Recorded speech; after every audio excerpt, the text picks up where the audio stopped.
Hello friends, I hope you are doing very good today. CA Prince Vashish this side and I hope कि आपकी exam preparations काफ़ी अच्छे से चल रही होंगी।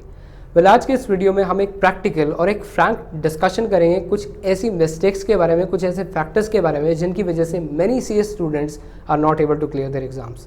तो अगर आप एक सीए स्टूडेंट हो, अगर आप सीए एग्जाम्स की प्रिपरेशन कर रहे हो, देन आज का वीडियो आपके लिए काफ़ी इंसाइटफुल, काफ़ी हेल्पफुल होने वाला है, क्योंकि आज हम कुछ ऐसी मिस्टेक्स के बारे में बात करेंगे जिनको अवॉइड करके आप अपने पासिंग के चांसेस को इंक्रीज़ कर सकते हो। वेल, इस वीडियो को शुरू करने से पहले हमें उन फैक्टर्स को जिनकी वजह से सीए स्टूडेंट्स फेल हो जाते हैं दो कैटेगरीज में डिवाइड करना पड़ेगा। The first category is of controllable factors, कुछ ऐसी मिस्टेक्स जिनको अवॉइड करके आप अपने सीए एग्जाम्स को क्लियर कर सकते हो।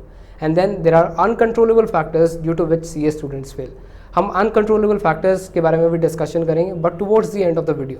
But let us first of all discuss some controllable factors और the mistakes due to which CA students fail. सबसे पहली मिस्टेक और सबसे कॉमन मिस्टेक जो ज़्यादातर सीए स्टूडेंट्स करते हैं is that they ignore the practice manual given by the ICAI. हम अलग अलग ऑथर्स की बुक्स को तो कंसिडर कर लेते हैं but at the end practice manual is the most important thing you need to actually clear your exams.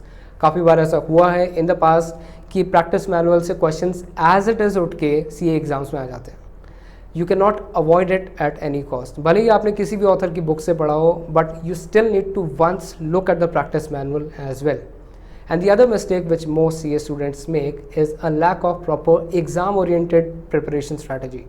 हमें लगता है कि सीए की कोचिंग कंप्लीट कर लेने के बाद, रिविजन्स कंप्लीट करने के बाद हम एलिजिबल हो गए हैं और we think that we can write exams properly, but it does not happen at all.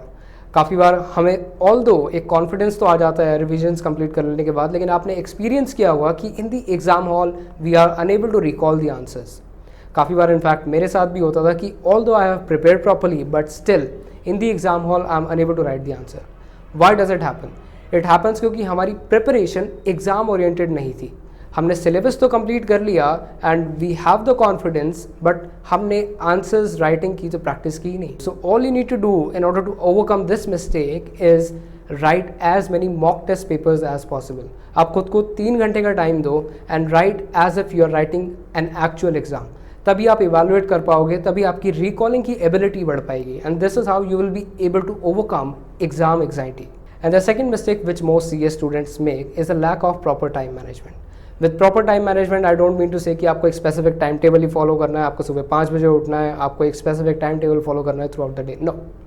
All you need to do is set time bound targets for yourself. See, CA exams या CA preparation एक self paced preparation होती है। इसके अंदर school time की तरह education नहीं होती कि आपको हर एक चीज़ प्री डिफाइंड मिले।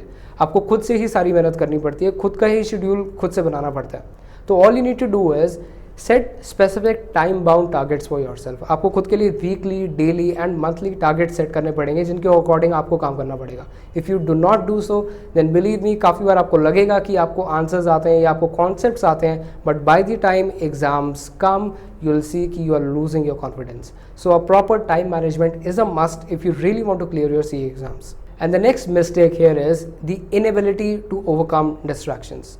काफ़ी बार हमें लगता है कि हमने थोड़ी देर के लिए सोशल मीडिया यूज़ किया एंड हमने पढ़ाई कर ली एंड इनफैक्ट काफ़ी बार सीए स्टूडेंट्स फ़ोन को साइड में रख के दे study for their exams. Well, if you are following this approach then please stop doing it right now. Y?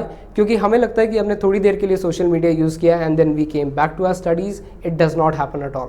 आपने काफ़ी बार नोटिस किया होगा कि भले ही आपने थोड़ी देर के लिए सोशल मीडिया यूज़ किया या थोड़ी देर के लिए फ़ोन यूज़ किया, still at the back of your mind, आपके माइंड में बार बार thoughts related to those things, those distractions are always dominating even while you are studying. So I always recommend कि जब भी आप पढ़ाई कर रहे हो, do keep your phone on flight mode और keep it out of your reach so that you can focus completely on your studies when you are studying. Let us now talk about some uncontrollable factors due to which many CA students fail in their exams. And the number one factor here is exam anxiety. आपने कभी ना कभी इसको ज़रूर experience किया होगा। Like आपने syllabus time से कंप्लीट किया, आपने प्रॉपरली रिविजन्स की, but when you enter the exam hall you see a few questions in the question paper and फिर आपको लगता है कि ये मेरे से नहीं हो पाएगा एंड आपका सारा का सारा टाइम कुछ मुश्किल क्वेश्चंस पे ही चला जाता है and you are not able to manage your time well, जिसकी वजह से एग्जाम एंग्जाइटी और शूट अप हो जाती है and then you are not able to perform in the exam at all. To avoid exam anxiety, as we discussed in the earlier part of the video, you need to give maximum number of mock test papers. आपको papers को solve करना ही पड़ेगा if you want to reduce the exam anxiety, क्योंकि completion of syllabus or completion of revision is never equal to you being able to write your answers in the exam hall well. So to write your answers in the exam hall well, all you need to do is write and practice in an exam oriented environment as much as possible. I know it is difficult, but still you must do it if you really want to overcome exam anxiety. हमारी exam anxiety की वजह से काफ़ी बार जो चीज़ें हमें आती है हम वो भी नहीं कर पाते. So to overcome it, focus more and more on an exam oriented preparation. And the next factor is unexpected questions. काफ़ी बार हमें लगता है कि हमारी प्रिपरेशन तो बहुत अच्छी थी, लेकिन जो क्वेश्चन पेपर्स में क्वेश्चंस आए वो completely different थे as compared to the questions we had prepared. इसको ओवरकम करने के लिए I would recommend you should avoid selective studying. अगर आप सेलेक्टिव स्टडीज़ करते हो, अगर आप अवॉइड करते हो कुछ चैप्टर्स को and then you focus only on the chapters you love और you find easy, then believe me, it is going to be very difficult to pass CA exams. I can share an example of one of my friends who was preparing for his CA exams. He left one of the chapters in SFM and जिस chapter को उसने छोड़ा था, उसको skip किया था, around 36 marks का paper उस चैप्टर में से था. तो उसका पूरा अटैम्प्ट खराब हो गया था due to this single mistake. So avoid being selective in your studies. Selective studies are the last option. Like अगर आपके पास बिल्कुल भी टाइम नहीं है, then you can avoid studying some chapters, but do not do selective study at all if you really want to pass in the next attempt. And finally, the next factor is the kind of examiner who is evaluating our answer sheets.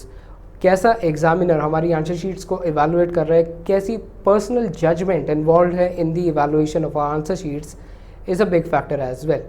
However, we cannot do anything about it, but what we can do here is focus more on the controllable factors. And अगर आप उन controllable factors पे command ले सकते हो, अगर आप उन controllable factors के हिसाब से उन मिस्टेक्स को रिड्यूस कर सकते हो जो अभी हमने डिस्कस की, then no one can stop you from passing in your CA exams. अगर आपको लगता है कि इन फैक्टर्स के अलावा भी कोई ऐसे फैक्टर्स हैं जो कि आपको ट्रबल कर रहे हैं या आपको बॉदर कर रहे हैं due to which you are not able to clear your exams, then do let me know in the comment section below. And अगर आपको किसी भी टाइप की हेल्प चाहिए regarding the preparation for your upcoming exams, then do let me know. I am leaving my email ID in the description of this video. I would love to help you out. If you need any help regarding your study plan, regarding overcoming distractions or any other factor that is bothering you, then do let me know. So thank you for watching this video. Stay tuned for more content like this and all the best for your upcoming exams.